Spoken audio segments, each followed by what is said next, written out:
Hey everyone, and welcome to the Headliner Podcast. We're your hosts, Nicholas and Elissa, and we're here to keep you in the loop on all the things you can do to promote your podcast. So, Elissa, what are we talking about today? You're on mute. Yeah, I had to drag the mouse. It was a whole thing. It's okay. Ironically, we're going to be talking about audio quality There we and go. how and how to get the most out of your setup. Step one, unmute the microphone. Yeah. Yeah. Well, that's step 2. Step 1 is clicking record. So, Yes. We don't want a whole SpongeBob scenario where they film a whole movie with the camera lens covered up. So, okay. What can we do other than pop culture references to upgrade people's audio quality? And today, I think, I don't know if you just said it, but we're going to be focusing on the price effective free ways to do it. Because, hey, who doesn't like free? free is good. Yeah. Right off the bat, this is for the podcasters out there who are kind of beginner, intermediate level. A lot of this is kind of a little bit on the obvious side and stuff that you probably already know, but is worth being reminded of and just going through this and reviewing this. In fact, we actually covered this stuff in a older episode. I want to say it's an episode from March or something. We can throw it in the show notes in case people want a bit more of an in-depth, look at this stuff. So, Alyssa, I'm looking at the notes for today. I'm seeing that there are stats. Would you like to share a statistic with us? I would love nothing more than to share a statistic with you. So, this is kind of alluding to, hey, why does all this stuff matter? And it really does matter because 1/3 of podcast listeners claim they do not listen to a podcast or they stop listening to a podcast because of poor audio quality. Mm-hmm. That's a lot. I mean, 1/3, that's 33%. And look, I'm a glass half full person. You can thank all the therapy for that. But that does also mean that 66% of people don't mind it. And we're going to get into that a little bit later because I have this whole belief when it comes to audio and video quality that I think is just worth sharing with everybody. But yeah, 33% care. So obviously, if it's within your means and it only takes a couple of minutes, by all means, you can do some of this stuff I'm about to discuss so that we can upgrade your audio quality. You can have the highest quality audio podcast that doesn't break the bank. So, right off the bat, we're going to go at this from 2 different directions. 1, your recording environment, and 2, the actual equipment you're using. So, starting with the recording equipment, the easiest thing you can do is just kind of look around, take stock of what you have around you, and try to optimize it so that your recording is as clean as possible. Because when it comes to audio quality, cleaner is better. You can only EQ stuff so much, so you want to have the highest quality, cleanest recording possible when it's time to go and edit things. How do you do this? Number 1, close all of the windows near you. If you have curtains, now's the time to draw them. Without, going into acoustics or all this nerdy stuff. I can already see Alyssa's eyes frothing over at the thought of Nick talking about acoustics and science. Pull your curtains because glass is very reverberant. And the last thing we want is reverb. We want a very clean recording. We don't want to remove echo in post. So just cover those windows up. I work out of a basement in case anyone watching the video hasn't put that together. And I have a window right next to me that, I kid you not, is literally just covered with insulation and soundproofing because I have neighbors that have been working all summer and doing construction in their backyard during all hours of the day. So you never hear that because I went and I did that. You don't have to go that far, but just cover your windows, folks. I was going to say, I moved, so I just now sit in front of a very large window and my curtains are just drawn. Amazing. Also amazing because you're not distracted by the beautiful world outside your window while we're doing the super important task of podcasting. Exactly. I know there's a pool in front of me. Can I see it? Is there But really? I know it's there. Yeah, I'm not joking. I would not get anything done. Yeah, that's very difficult. Okay. Well, on that note, another thing you can do if you're looking to clean your recordings up is turn off any fans or air conditioners in the area. Just, maybe turn it on for an hour or so before you hit record if you absolutely need the area to be a decent temperature. I say this because Alyssa and I are literally recording this in the middle of a pretty bad heat wave. So, yeah, I'm not asking you to like literally turn your air conditioner off all day and just melt into a puddle from the heat. No, by all means, use it before you hit record. But if you want a cleaner recording, definitely turn it off because fans, air conditioners, stuff like that, it is possible to remove it in post, but it's inadvisable. That'd be Minimizes rants too. If you're hot, you're like, "Yeah, let's get this one done." This is the equivalent of Alyssa playing the like you're running out of time music in an award show for me right now. Okay, so moving on.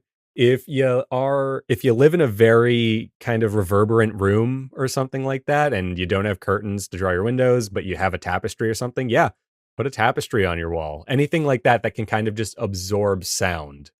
I've seen people who try to soundproof their space using egg cartons of all things. Sounds crazy. It does work though. In fact, the WeWork that Headliner used to be based out of used egg cartons in their sound booths, which I always found just so cool. But anyway, if you have a squeaky chair or a boom mic arm like the one that I'm using right now, maybe take care of that, you know? Squeaky, again, you can remove them in post, but it's better to just get the clean recording right out of the bat because you're not going to damage your recording when you go to clean it. And then the boom mic arm, try to avoid, moving it while you record because it introduces rumble, which again will affect your audio quality and just the general polish of your episode. Last, WD-40, man. yeah, Works no, wonders. grease, not WD-40. Oh, well, I was talking about chairs. I don't touch the mics. I've got a little stand. No, I was talking about chairs too, but that's fine. Oh, well, I don't know. Maybe Look, I'm just a neck. I don't know. only found this out yesterday because I was like Googling stuff and everyone on Reddit was like, do not use WD-40.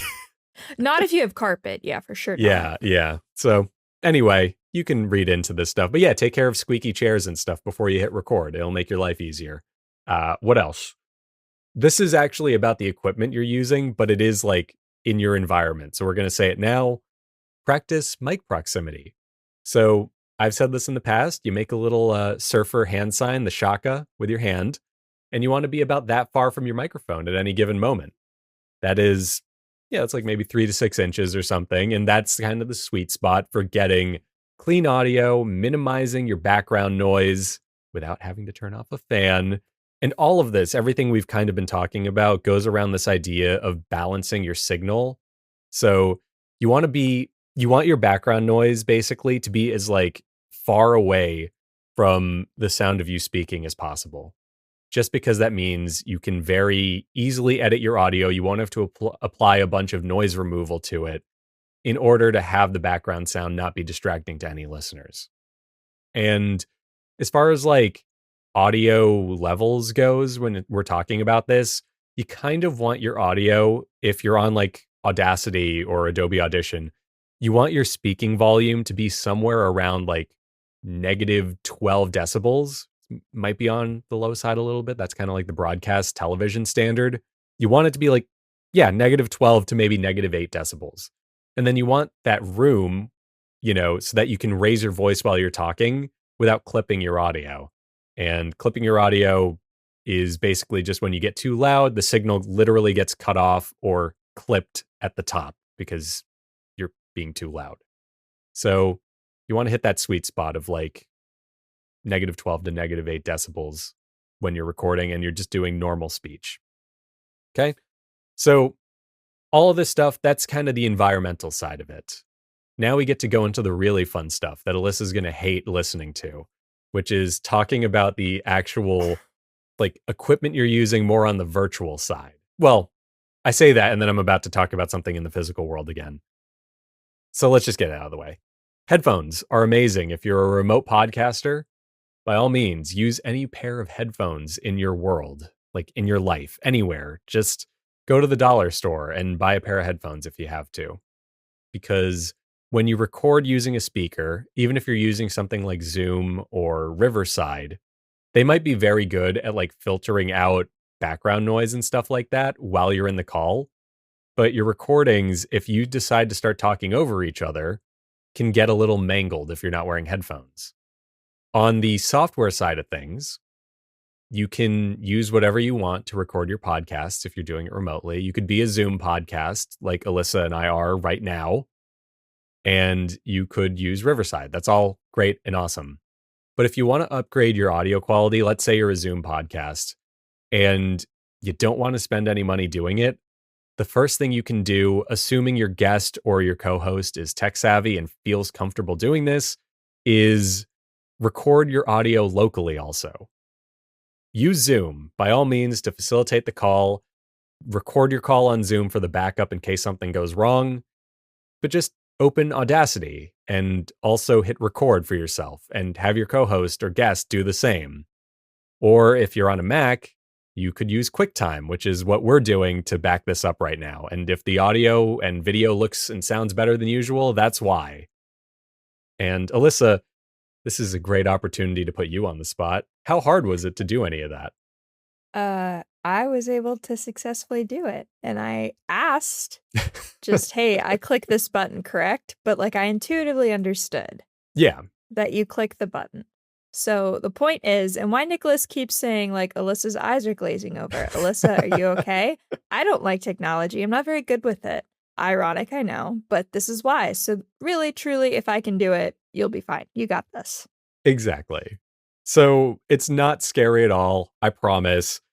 And look, we got you guys on Windows covered too. You could use OBS, Open Broadcast Software. I think that's what it stands for. And OBS is maybe a hair more complicated than QuickTime, but well within the realm of reason. You can absolutely still get around with it. Elissa, don't worry, we're not going to put you through that, but you could hypothetically do it. Um, You've tried before. That's true. I have tried to talk you into it, and then I've always felt bad where I'm like, this is just cruelty at this point. It's not bad. It's really not, and I was able to do it. I just actively choose to not. That's all. Sure. It's really not bad, though. So I highly recommend that. I don't know how many podcasters use Linux, but OBS is also on Linux. It's also on Mac for people on Mac who want to use it. And look, you don't need to use them to record your show. But if you do want that kind of higher quality, it is going to probably come in handy for that stuff. And especially if you're on a Mac, I mean, QuickTime literally is installed. The only thing you'd have to worry about is syncing your audio and video together once you're done. So, you know. Moving on, well, I already kind of talked about the levels thing. I kind of pre-fired that gun. But we could talk about export settings. So I'm not going to go too into depth into this stuff, mainly because like everyone edits on different software. But something worth knowing and something that'll segue kind of into a closing thought I have is that your export settings, look, as long as you're exporting your more likely than not predominantly interview or talking style podcast without sound effects or music at like 128 kilobits per second as an MP3, that's probably good enough. A lot of people might feel the need to kind of go for like a lossless recording, like a wave or a 320 kilobit per second MP3. And that's fine. And that's great. And it sounds better. By all means, if you really want to just get the highest quality export going, do that. But something that is worth mentioning is that, MP3 may be an old codec, but it compresses voice pretty well. I've said this example in the past, and I think the episode we're going to link out to in the show notes will literally feature me saying it again. But the first MP3 recording was a recording of the singer Suzanne Vega singing Tom's Diner, because it's just an a cappella song of her singing. And they chose that for the first MP3 because of how well it compressed her voice. So as far as export settings go, don't worry about it. You can literally rock a normal MP3 and it will sound fine, so long as you don't pick the lowest settings on your editor. But yeah, I mean, you can also go higher and it will sound better if the data is there. So yeah. On that note, I do have to end this with a bit of a lampshade because I did raise that point I just shared for a reason. I know we all, as podcasters or creators or artists or whatever you want to label us as, I know we all want the cool thing to sound really cool with all the cool equipment because it's cool. But hear me out. 66% of the people in that stat Elissa mentioned way back in the beginning of this do not care. The majority of people are there for the content, the vast majority, right?